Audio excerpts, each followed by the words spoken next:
So right outside of my vacuum room, it actually leads to outside. This is technically now my basement, but it used to be the main door of our home until they added on. They added on like 30 years ago. So it's been the basement for a long time, or just our extra room and furnace room, garage, etc. But outside there's a carport. Our carport, we don't ever pull up all the way. I have all of our toys in the yard right now. I had to cut the grass, but there were so many leaves. So we pulled down there. As you can see, that's where our truck is right now. And this is normally where all the toys are. But in the winter, well, fall, winter, it collects so much dirt, leaves, everything else that it needs cleaned. It gets like green on it. The wall needs fixed over here. So I figure what I'm going to do is put the old rug that was on the porch down here, just so it's a little bit softer for when my son plays and my daughters, but more my son because he's only 2. But I wanted to use this old Bissell clean wheel. It makes a weird noise sometimes. I think the motor's about to go. So I figured I'd use this one and sweep up the dirt because I've been trying to use the broom. So I figured I would use this one just in case, because it is outside and on the cement and there's probably bigger rocks through here. I didn't want to break any of the good clean views that I like to use more often. So I'm going to use this to sweep up the dirt. The broom I used to clean everything else up, and the snow shovel to scoop up all the leaves. But the little bit of dust that's still here, I mean, you really can't see too much of it, but if I can sweep some of it up, that'd be awesome. But if I can't, the broom wasn't doing too much better.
pleasantly surprised that it did not blow up yet. It might after we sweep this back up, but we will see. Look at all that dirt. I know the filter definitely is covered. Well, it definitely worked at least. I didn't have to pick up any of this with the broom dustpan. That is what it picked up off the cement. And let's look at the filter. Oh yeah, there's some like tiny pieces of dirt there. The filter is actually not as bad as I thought it was going to be. But I'm going to spread this out a little bit so we don't blow it up on the first pass and dust off the filter. And then I will sweep it back up. This is the pile. I spread it out thin so and hopefully blow. Ooh, there was just like a moth or a butterfly or something that landed on me. So I spread it out so that it hopefully doesn't blow the motor up while I'm sweeping it back up. But if it does, it's not a huge deal because, like I said, I have the other clean views. This one kind of just sits there unless I have something really dirty to sweep up. This is some of the dirt that came off of the filter. This is just some of it. This was just from tapping it a couple times. There is a lot that come out. It didn't look like that much, but there was a lot stuffed in that filter.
it did a pretty amazing job. I didn't think it would last that long, and it did, and it still hasn't blown up yet. So that is what all we picked up. I'm going to dump it in the grass. Maybe I shouldn't dump it in the grass, that it will blow right back on too. And dump it right here.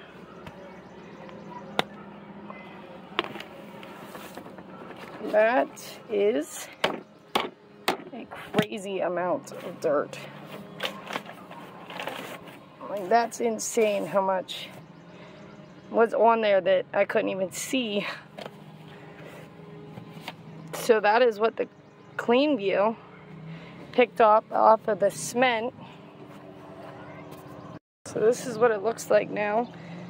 And yeah, it still looks pretty gross because of the green and this dirt over here, and it needs painted. We're hoping to have maybe a roof put on this next year or the year after with new cement poured. And hopefully a fresh paint. That way we can have not only our porch up there, but we have a patio down here with a nice little fireplace or a fire pit and watch the sunset. I think that would be really nice. That's what I'd like to do with it. And then put a roof down more for the truck to park underneath. Then we have the garage, and we have parking around the back of our house too, which is where our main door is in our porch now. But I hope you like this video. It's different. I want to try something different. Yeah, I'd like to get this wall fixed. I'm not sure exactly how to do that. Definitely gonna have to have my husband do that, and my brother-in-law maybe, because I don't even know where to begin to start with that. But wanted to share. I thought it'd be pretty cool to try it out on the cement, and it actually sounded really good to me. I hope that the phone picked up all those sounds that I was hearing, because I thought it sounded really good. I really liked it. So let me know how you think it sounded on the cement. And I'm going to be putting the old rug from the porch down here, like I said. So different times I will definitely come out here and vacuum along with the porch up there. If you guys want me to, you want to do more with the cement, just let me know in the comments what you guys want to see, don't want to see. That way I'm putting out content that you guys want to see, and you're not bored to death with all the videos. But thanks for watching, and if you're not subscribe to my channel if you want to see more vacuum videos. And if you like this video, please hit the like button. And I think that's all.